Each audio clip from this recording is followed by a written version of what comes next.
please. Thank you. This is joint work with Michael, who is somewhere here, and colleagues Oriana and Andrea, sponsored by the IGC. So the motivation of this project comes from both civil service reforms. What's the best way to motivate civil servants? Is it through delegation, autonomy, discretion, or through monetary rewards, pay for performance? And the other motivation for this project is how do you increase the first measure and then increase the efficiency of public procurement?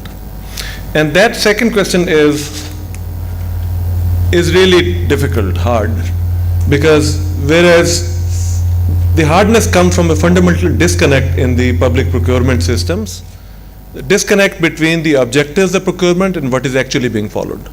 The objectives of procurement in all systems, including one in Pakistan, are increase value for money, increase efficiency.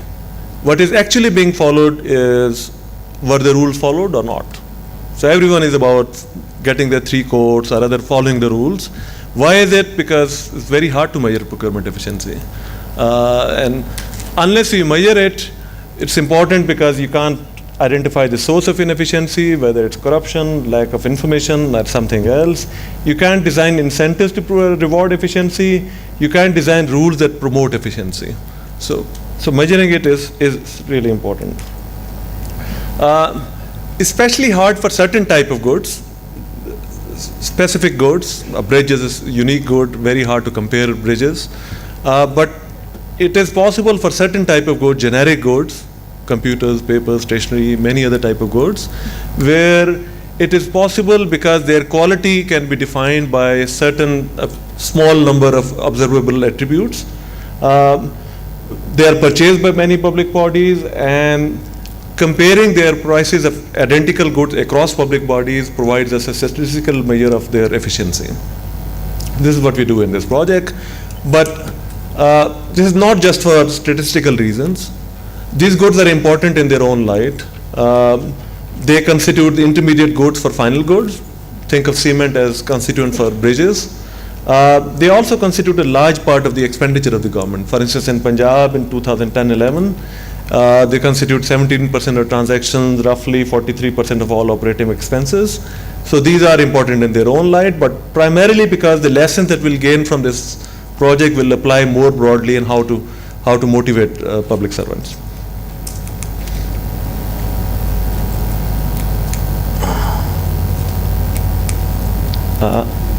Can you move the next slide?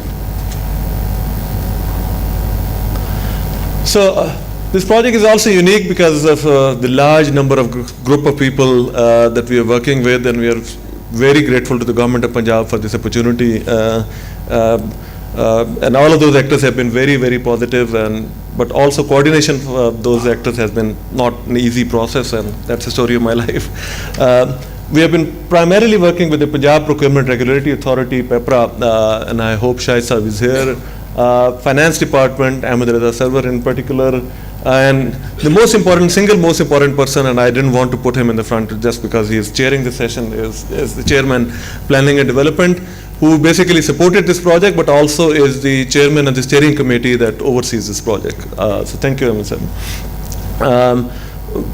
Punjab Resource Management Program, Accountant General Punjab, I hope some of their representatives are here, district account officers.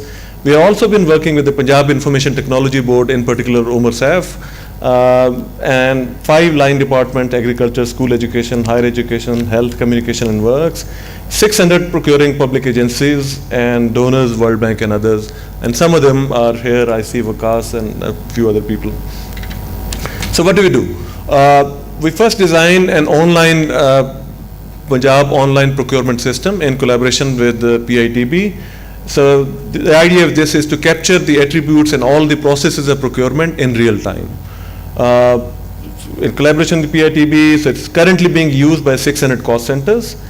We've already trained 1,500 bureaucrats, public officials in using this system. It currently contains 10,000 transactions. It's rapidly expanding. The idea is, independent of this project, we have brought our own resources to design this, and independent of this project, this should be of value to the government. So what does it do?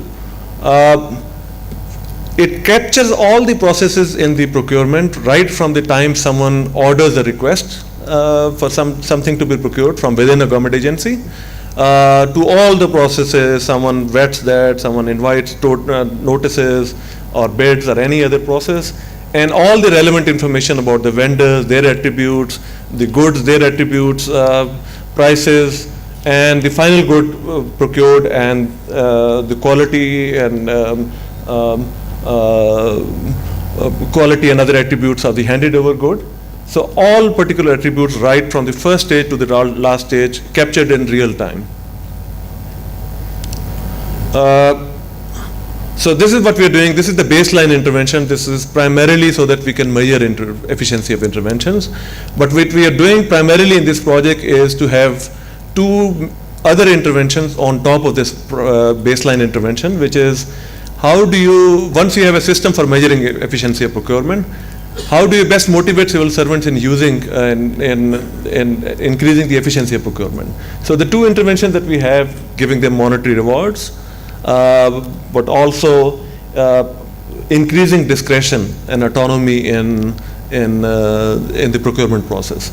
So what exactly we do in the incentives, we have performance-based on RADIA. We, on the basis of independent evaluation of their performance by third party through a performance evaluation committee, will divide these public officials into 4 groups: gold, silver, bronze, and no reward. And they will have monetary rewards associated with not the no reward, but the others will get varying degrees of these rewards. The other thing we're doing is rules. So there is a scope for increasing the scope for discretion by procuring officers. So this includes a number of things: timely budget release by finance department. So if you only get your budget release in the last few months, obviously you can't.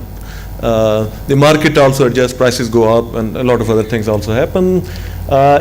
Improved petty cash limits. So if you have cash in hand for procuring things, you obviously get a different price. But also express same-day approval of bills at the accountant general and district account offices.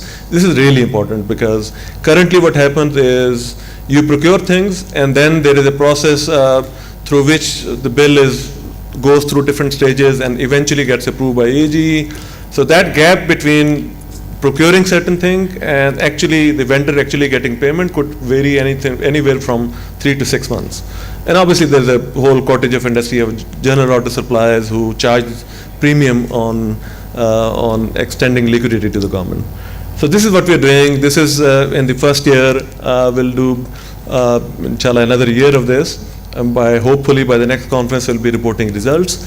But this is just the beginning. We're also doing a number of exploring a number of other interventions with PEPRA and Government of Punjab, primarily to increase competition in procurement. Hopefully next time I should be able to present it. Thank you.